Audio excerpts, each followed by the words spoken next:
Où en est l'Africain aujourd'hui? Sait-il qui il est? D'où vient-il? A-t-il seulement une idée de là où il va? La crise d'identité est l'un des problèmes, sinon le premier, que l'Africain a développé pendant des siècles. Les autres ont fait sur lui un travail qu'on dirait remarquable sur l'effacement de soi, le déni de soi-même.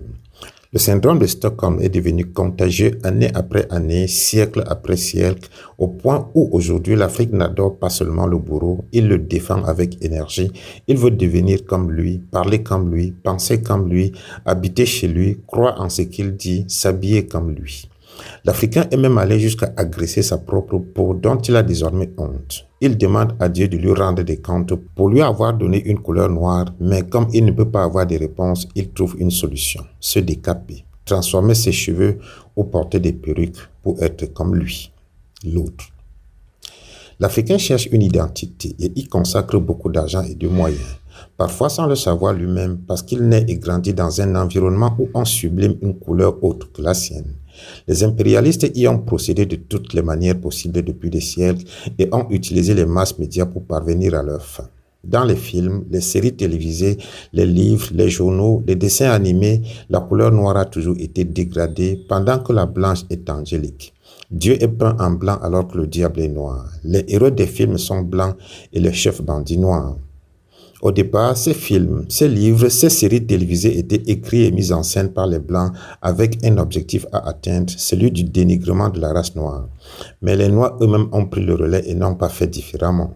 Les séries africaines écrites par les Noirs continuent par exemple à présenter une femme, une fille avec autre chose sur la tête que ses cheveux qu'on fait tout pour cacher, autre chose que son visage et sa beauté naturelle masquée par le make-up. La femme importante, la patronne ou la femme du patron est celle qui sait se mettre à l'occidental. Le make-up est plus marqué. Le pagne africain et la tenue afritude n'apparaissent que sporadiquement, en tout cas pas avec le même accent. Et au dernier épisode, l'idée prédominante au-delà du sujet développé est qu'il faut se mettre dans la peau du blanc. Pourtant, cette identité que l'Africain cherche, il ne sait pas ou ne veut pas savoir que c'est ce qu'il a déjà et de plus cher. Il ne sait pas que ce qu'on lui a appris à haïr, c'est la même chose qu'ils ont pris et s'enrichissent encore aujourd'hui en lui revendant d'une manière ou d'une autre. En France, il existait dans la ville de Strasbourg un château-musée, le musée Vaudou. Voici le regard d'un internaute sur ce musée. Ils ont mis notre âme dans un musée, un temple de verre et de silence où on paye à partir de 14 €, soit près de 9100 francs pour contempler ce que nous avons été forcés de renier, les poupées, les bougies, les verres, les symboles sacrés d'Afrique et d'Haïti. Tout ce qui fut saint pour nos ancêtres sous des lumières froides et des gardiens armés chez les colons. Chaque jour, ce musée fait des millions d'euros pendant que les vrais héritiers marchent pieds nus dans la poussière honteuse de leur propre héritage, craignant leur propre esprit.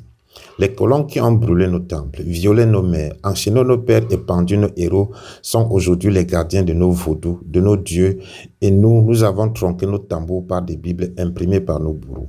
Ils nous ont donné un Jésus blanc, un Dieu étranger, et ils nous ont appris à demander pardon pour des péchés que nous n'avons jamais commis et que nous ne commettrons jamais. Ils nous ont dit, si vous ne servez pas ce Dieu blanc, vous ne serez jamais sauvés.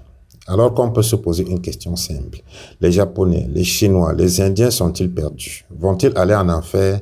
Eux qui n'ont jamais plié le genou devant un Dieu européen, eux qui ont gardé leur spiritualité, leur sagesse, leur identité et sont aujourd'hui des puissances mondiales pendant que nous prions encore les mains tendues vers nos anciens maîtres. On nous a dit que le vaudou est diabolique, mais si c'est si mal, si mauvais, pourquoi en font-ils un commerce? Pourquoi protègent-ils nos fétiches avec des armes, nos symboles avec des vitrines blindées, pendant qu'ils rient de notre peur et encaissent de notre héritage? Ce que nous appelons foi est devenu une nouvelle forme d'esclavage. Nous avons changé des chaînes de fer pour des fers mentaux. Nous avons remplacé la chicotte du maître par la croix du missionnaire. Mais rappelons-nous ceci, ce n'est pas la Bible qui a libéré Haïti, ni aucun pays noir d'ailleurs. C'est le vaudou, c'est l'esprit de la terre qui a brisé le fer. Et aujourd'hui, leurs enfants, les mêmes qui ont combattu pour la liberté, payent tout pour voir leurs propres âmes enfermées derrière une vitre. Aux races noires, ironie suprême, on nous a volé les vaudous. Nos dieux, on les a mis en cage et il faut aujourd'hui payer pour regarder. Pendant que nous prions pour aller au ciel, eux bâtissent des empires sur terre. Pendant que nous demandons pardon, eux récoltent de nos richesses, notre art, notre essence. Nous ne sommes plus ce que nous étions, nous sommes devenus des exilés spirituels. Et le pire, nous avons appris à aimer nos chaînes. Nous avons mémorisé tous les versets de la Bible des Blancs, mais pas une page de notre histoire. Mais souvenons-nous, pendant que nous prions un Dieu qui ne nous voit pas, on vend notre mémoire au prix d'entrée. L'Africain sait-il qui il est? Non. Et eux, ils ont intérêt à ce qu'ils ne le sachent pas. Mais ça, au moins, l'Africain doit savoir qu'on ne veut pas qu'il sache.